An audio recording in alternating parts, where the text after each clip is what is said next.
Hey guys, JPlayer here. So I was playing Rebirth last night, and I came across a pretty cool combo. I'd already taken 2020, and chocolate milk, and a few other things, which made it for a bit of an interesting combination. But then I picked up Ipecac, which was really good fun, a bit destructive, so I thought I'd record just the run, show a few clips of how everything worked together. I'm going to spoil it for you right now. I fucked it up at the end because I kept on adding interesting things. There are some things I skipped, so I've got quite a few in this video at least. I've got quite a few damage ups which I won't necessarily mention. But there was I thought I'd show Holy Mantle because this is really lucky. So I had the seed earlier in the video. If you want to play around with this, you can. But I just really enjoyed the stupidity of the combination, if nothing else. It wasn't like okay, it was powerful, but it wasn't a synergy I was using just for the power of it. It was a synergy I was using for the chaos more than anything else.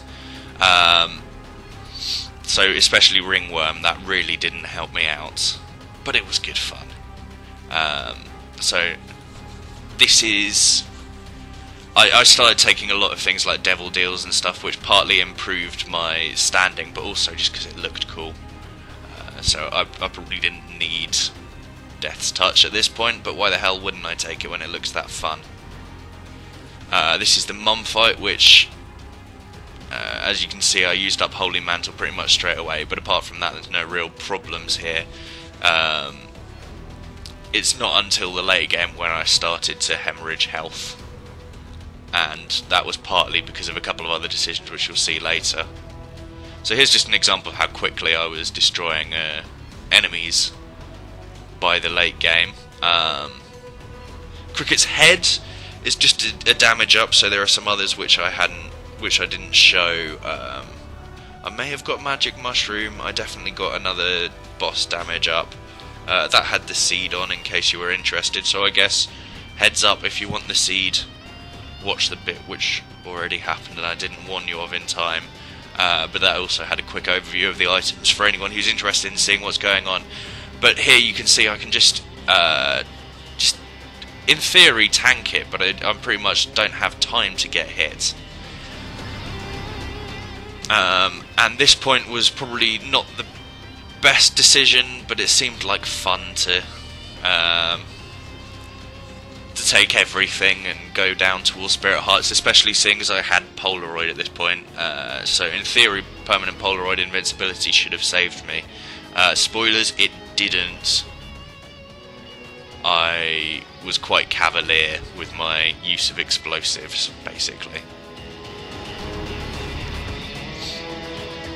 But yeah, so it's not an insanely powerful run. I mean, it's still taking me a few seconds to beat, or at least a second or two, to beat each of these relatively easy bosses.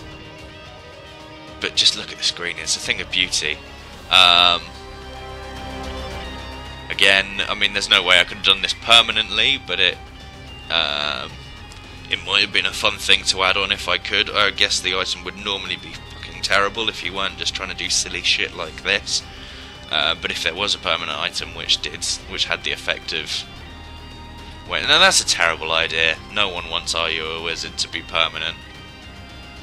And as you can see, I'm just kind of running in, firing willy-nilly. So I bring everything that happens upon myself, but still. Rooms like... That was a stupid bit of damage to take, but rooms like this where there are a lot of enemies... It's kind of fun to melt them away, but it can also be tricky just because I've got to like not blow myself up on the rocks and stuff while dodging the unkillable things.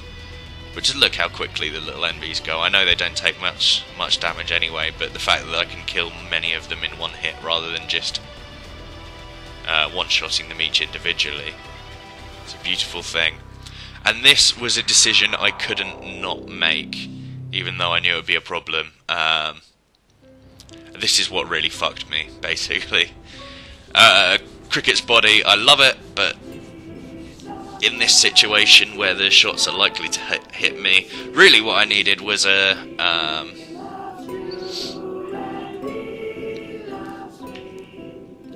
what I needed was Pyromaniac, so that I could have just gone batshit with everything, but instead I just slowly whittled my health down like this. I only skipped to the next room there in the video because I was playing on Curse of the Maze and it put me on the side of the map. But yeah, I'm just going to show you an uncut, uninterrupted version of my final seconds with this lovely combination. So I'll put the seed in the video description. I feel like there was so much more that a better player could have done with it, so feel free to go have fun. Or not, because it is quite a brain fuck at points as well. Just trying to worry about dodging that, which is why I was eventually just not worrying about dodging it. And you see here I'm just getting knocked around by my own explosions into the path of the bombs. But for now, thanks for watching. I've been JPlay, and this has been Rebirth and a completely stupid item combination.